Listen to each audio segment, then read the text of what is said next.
Hello, class of EDL 850. This is Module 1 with Nelson Rush, a personal introductory video. I want to take a little bit of time today to talk to you guys a little bit about myself, but then also my current exposure to school law.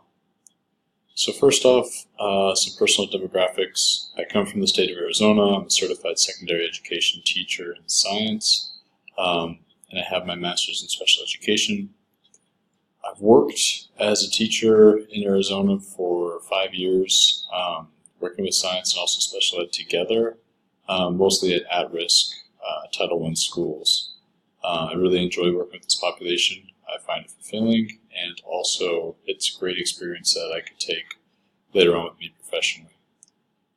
In this capacity, I also developed a lot of alternative learning models for these students. And then towards the end of my career in Arizona, I worked in the largest group home for Arizona, working with some of the top offenders for the nation located at that school. Again, a very fulfilling career, but also very challenging. Now, I find myself overseas working in the nation of Qatar. While I'm here, I've been able to, again, work at creating alternative learning models, the first for the nation of Qatar. I've developed an EBD program, again, first for the nation of Qatar. I work in one of the only special needs schools in the entire country. So it's been a challenge building these programs and working my way into the community because this is pretty much brand new territory.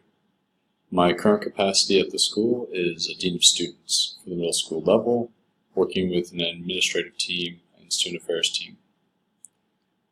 Now, my school administrators, I'm going to break them up into a historical and a current role, since currently in Qatar the laws are a bit different than the U.S.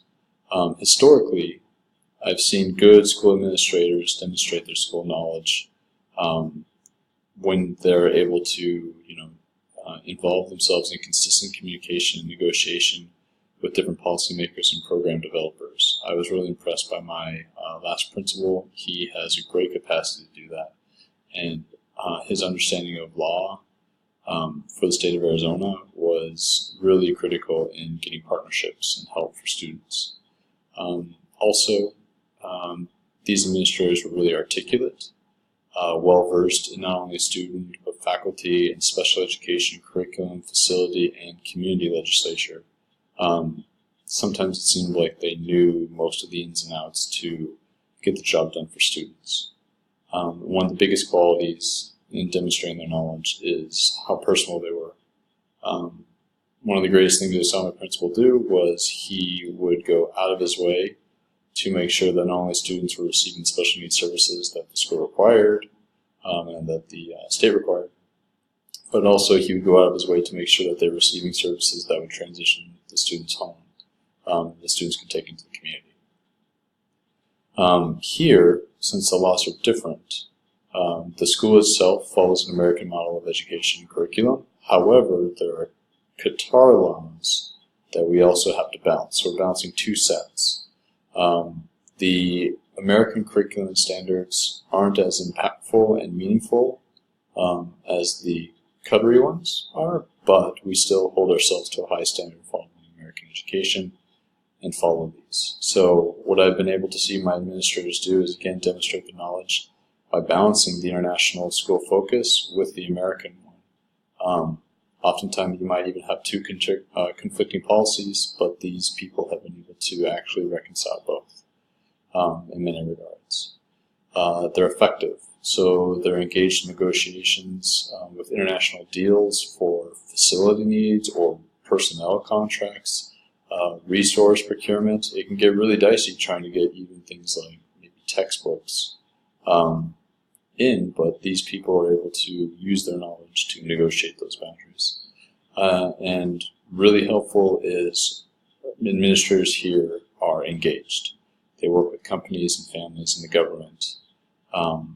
And again, are really focused towards the obligatory law that Qatar has, but also really making sure that we're doing best practice.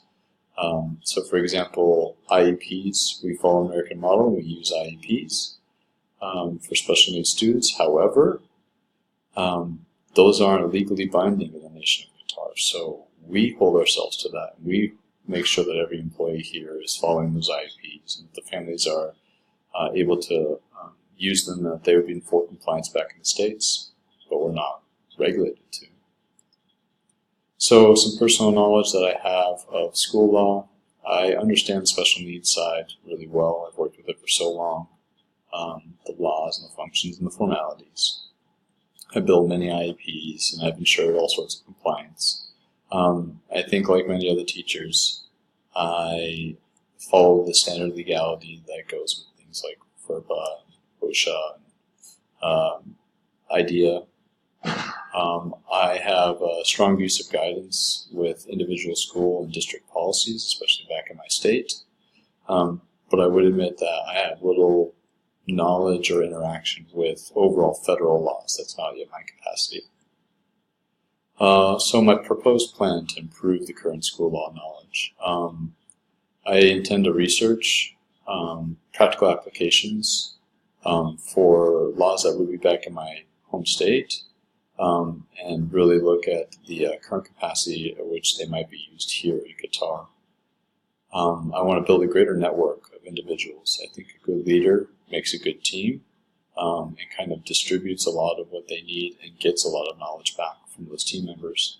And so I want to be involved as much as I can with different leadership teams. I'm working my way to be closer to the principal, the director, the special education teachers to make sure that I have the best knowledge I can for when I take a role as a grader administrator. I want to build a documentation tool or kind of an archive of applicable things that I'm able to come across, maybe in this class or maybe in the real world, that I might potentially use as administrator, and keep that documentation, keep that archive for when I might need it later. And of course I want to research board policies and functionings that could have an impact on maybe, say, my previous school and how that might compare to where I am now, and then later on in the future where I might be. I think by looking at those, I can figure out a good plan for the future and really make a solid difference in how I can be an effective administrator. Thank you.